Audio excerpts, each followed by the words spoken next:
Hey everybody, before we get into today's episode, I just want to give a big shout out once again to Surfshark for sponsoring this video. Surfshark VPN is a virtual private network that protects all your info online by encrypting your data, keeping you safe, and making sure your private info stays private. And if you're somebody who uses public Wi-Fi a lot, it's very important to protect your data. Using public Wi-Fi can leave you vulnerable to hackers that can steal your information and send you viruses, but with Surfshark VPN, your info is protected so nobody sees your browsing history but you. And it also keeps your download history private so nobody else can see your files. You know the ones I'm talking about. It's also great for getting access to content that might be blocked in your country. For example, did you know Canada actually has the biggest movie library on Netflix? Well, with Surfshark, just change your location to Canada and watch yourself some extra content. Click the link in the description below or use the promo code Tenold to get 83% off plus 3 extra months for free. Surfshark also offers a 30-day money-back guarantee, so there's no risk to try it out. Alright, let's get into it. If you're Canadian, you know that we're usually not featured in a whole lot of giant monster movies. I mean, we've seen monsters attack New York, London, and don't even get me started on how many times they've attacked Japan, but for some reason, they never seem to go to Canada. Well, guess what? I finally found a movie that features a giant monster in Toronto. Of course, the movie is actually Italian, not Canadian, but hey, at least somebody finally did it.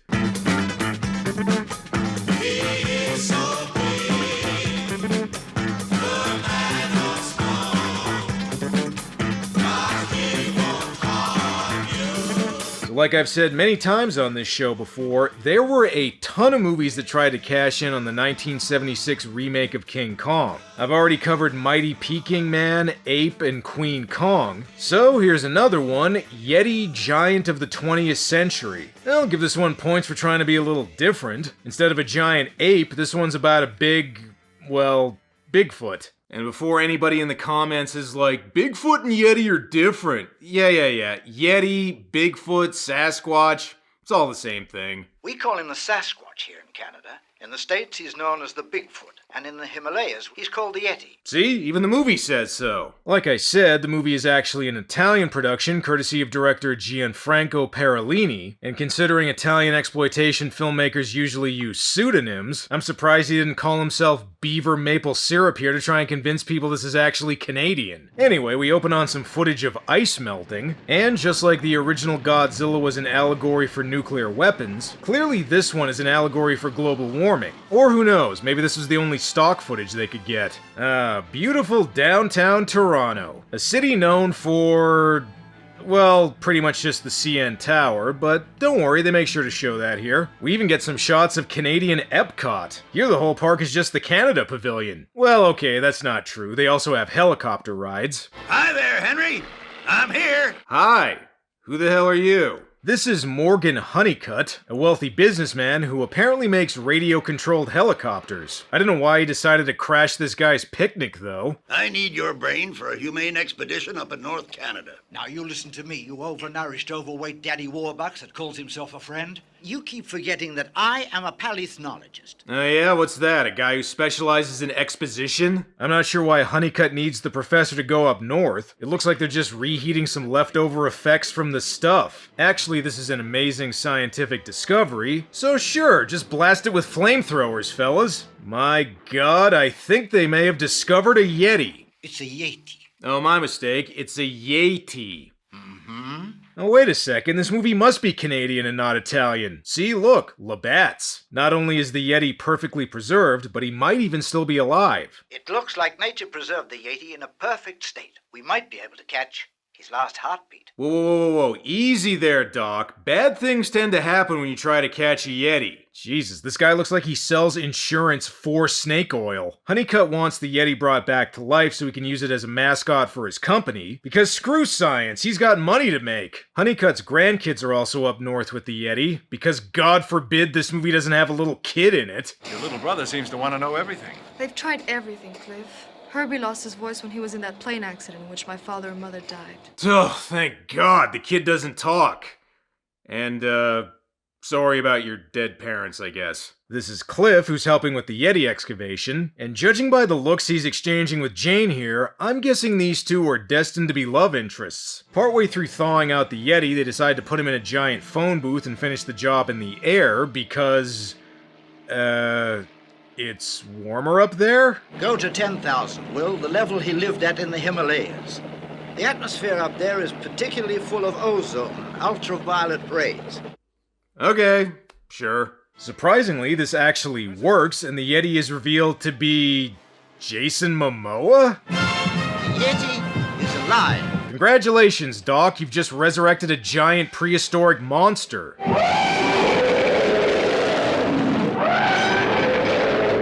You know, in hindsight, we probably should have just thawed him out on the ground. Whatever, just refreeze him. Okay, note to self. Next time we wake him up, make sure it's in a crowded city with lots of civilians. Here's another similarity between this movie and the 1976 King Kong. This one also built a full-size mock-up of the monster that they barely use, although I still think this one gets more screen time than the one from King Kong. Why those rifles, Cliff? He's a human being. He's clearly not. I see the press has already gathered to get a look at the Yeti, and knowing these types of movies, I'm sure everything will go fine. No, stop, please. No photographs, no floodlights. No, don't use flash photography. Come on, haven't you seen King Kong? Because the people who made this movie sure did. I don't think the Yeti's mad because of the lights. He's mad because he's a fucking giant Yeti and you just woke him up from his nap. One interesting thing about the Yeti design here, they don't put a mask or any prosthetics on his face. Instead, he just looks like a regular guy wearing a hairy suit. Then again, this movie is Italian, so who knows, maybe that's his real body hair.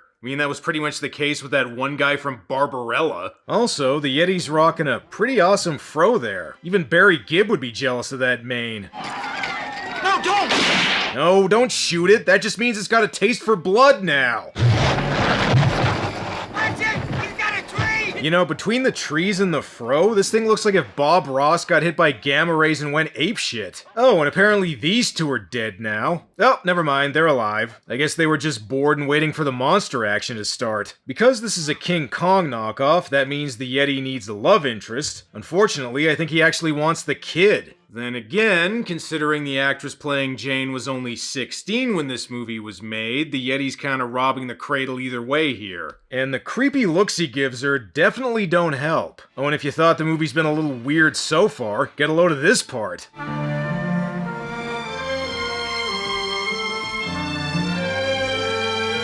That's right, this movie actually has a close-up of the Yeti's nipple getting hard. Yeah, it's that kind of movie. Look, lady, do us all a favor and don't touch any other parts of him, okay? I'm not sure what the Yeti plans to do with him, but in any case, he leaves him alone for a bit. Are you crazy, Herb? Don't you know cannibals are always good to their victims before they eat them? Yeah, everybody knows that, you dumb shit. I gotta admit, one advantage of the Yeti actor not wearing a mask is retreated to lots of goofy faces like this. Besides, it's okay, he just caught you a giant fish. Which I'm assuming is supposed to be a barracuda. Meanwhile, the dog gets away and tries to summon help. What's that, girl? Some Italians are making a King Kong ripoff and threw Timmy down the well? Well, come on, go take us there. I don't think they have anything to worry about, though. The Yeti seems more awkward than evil. Men. They're all the same. Oh, yeah, you know the way all men eat giant fish and don't leave you any? I guess. The Yeti does have a tender side, though. See, look, he's brushing your hair and getting fish guts in it. Here's one thing that separates this movie from King Kong. Here, most of the characters actually seem okay with the monster having a love interest. He's mistaken Herbie for his son, and maybe you for his wife. She might have some duties to fulfill if she stays overnight.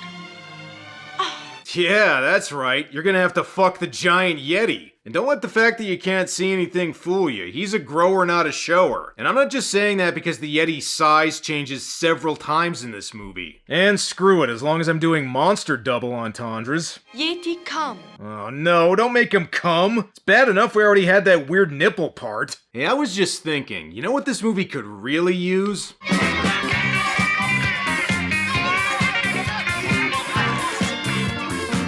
That's right, some Yeti disco funk. Damn, looks like Honeycutt wasted no time merchandising the shit out of the Yeti. Everybody seems to have Yeti fever. He's the biggest thing since the pet rock. Our competitors are on their knees. Our sales have more than doubled, and they'll soar sky high when the Yeti gets here. Wait, how the hell is the Yeti so popular if hardly anyone's seen him yet? Honeycutt insists that the Yeti be brought to the top of the Toronto hotel as part of a publicity stunt, although you would think that if a giant Yeti was found, the scientific community would want to study him instead of making him a glorified corporate mascot. Man, Canadian businesses were ruthless in the 70s. Actually, looks like I was right, since the heads of several rival corporations conspire to get the Yeti for themselves. Not only that, but they're willing to pay in cold, hard American cash, not that stupid purple Canadian money. And guess what else? They have a mole on the inside.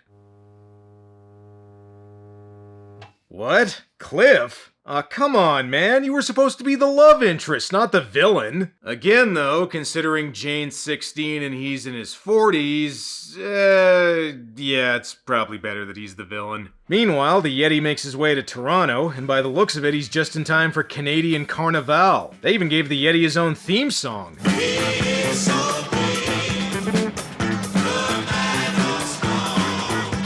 Believe it or not, this song was done by a band called the Yetians and was actually released as a single. I have no idea if the song was a hit or not, but I think I know a way to make this scene even funkier.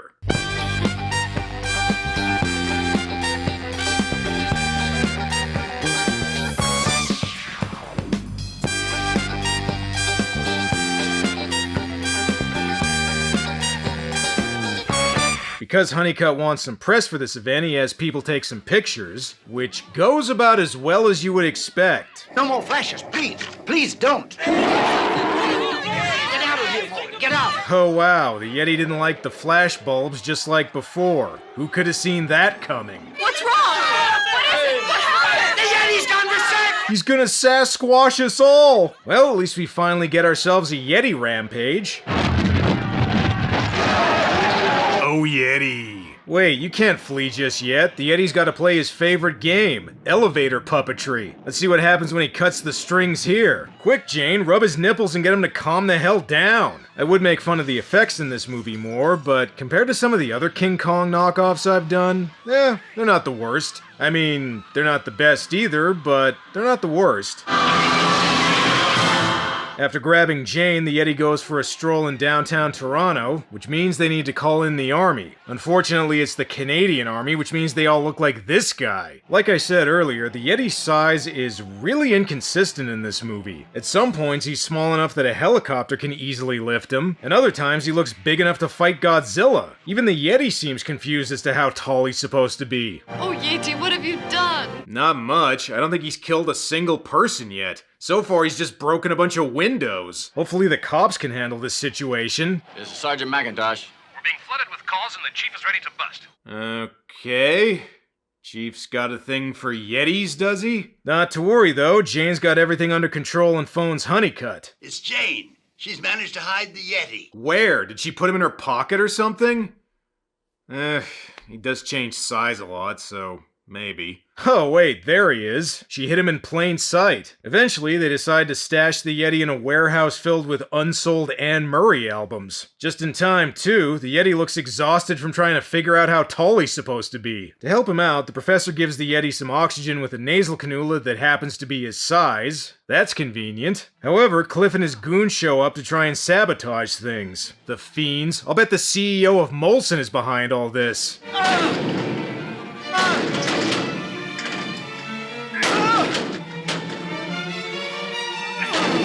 Oh, well, they're not taking pictures, so I guess I'll just chill here. They end up killing the professor and try to blame it on the Yeti. Let's see if Officer Freddie Mercury here buys their story. The Yeti was the one. He just went wild. Hey, come on, man. Why are you so mad? We didn't take any pictures of you or nothing. Oh, shit. You know, things are really getting serious when the Yeti starts tossing cardboard boxes around. These guys better get the hell out of there. Wait a second. Construction equipment? Are we gonna get a Carnosaur-style finale in this movie? Nope. Instead, the Yeti just gives these guys death by foot fetish.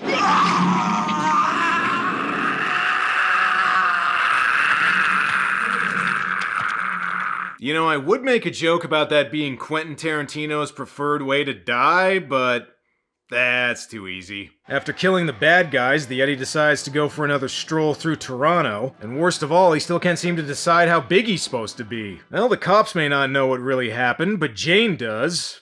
Somehow. Now I know what happened. They fiddled with the air conditioning, tampered with the phone, opened the oxygen tanks, and as soon as I was out of the way, they murdered their professor. Okay, I guess since the kid doesn't talk, somebody has to just inexplicably know stuff. The kid does, however, hear Cliff explaining the villain's plan, but again, because he can't talk, I guess it's up to the Italian knockoff of Lassie to tell everybody. The kid heard us. Get him, Barton. You know the kid can't talk, right? Unless he's really good at mime, he's probably not gonna tell anybody. And because this movie's Italian, that means the dog has to die. I know what a worm you are now. And do that, I guess. Hey, you better get your hands off her, Cliff. Jane's the Yeti's girl now.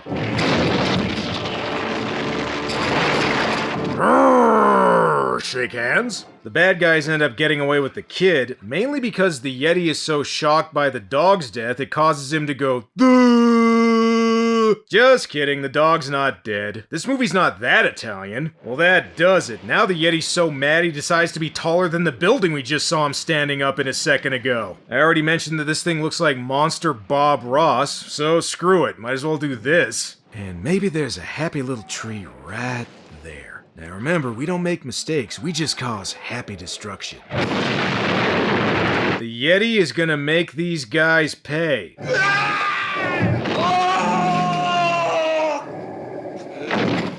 Okay, never mind. The Yeti didn't even have to do anything. Okay, look, Yeti, I appreciate you trying to get the bad guys, but did you have to rescue the kid, too? He's probably not gonna rub your nipples for this. Turns out I was sort of right about this getting a Carnosaur-style climax, even if it doesn't last very long. The producers bought these Tonka trucks, and damn it, they are gonna use them. Alright, Cliff, this is what you get for trying to kill the Yeti instead of just letting him be a corporate mascot. Oh shit, the Yeti off-screened him to death. And so the day is saved, even though the Yeti still technically caused lots of property damage and killed people. But please, go away. This world is not for you. Go back to the wilderness, to the mountains, where life is like you knew it. Again, you would think the scientific community would want to study him, but sure, just let him frolic in the mountains or whatever. Okay, I guess I'll leave. Maybe I'll see if Cozilla wants to fight me or something. This ending isn't completely sad, though. Look, the dog is okay. Somehow.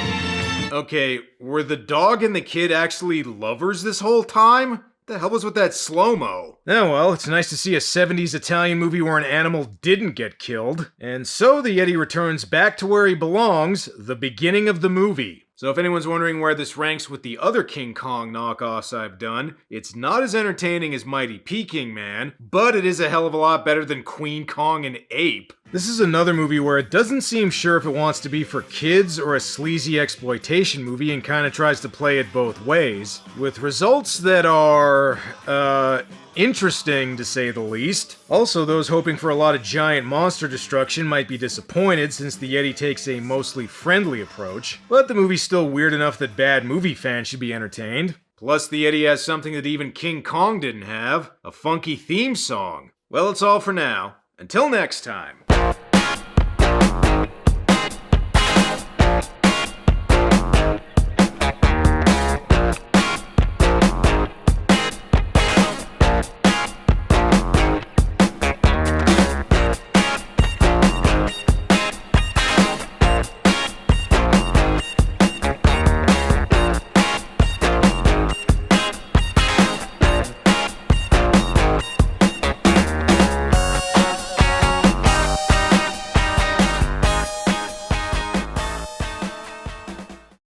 That slave of yours should cut your throat.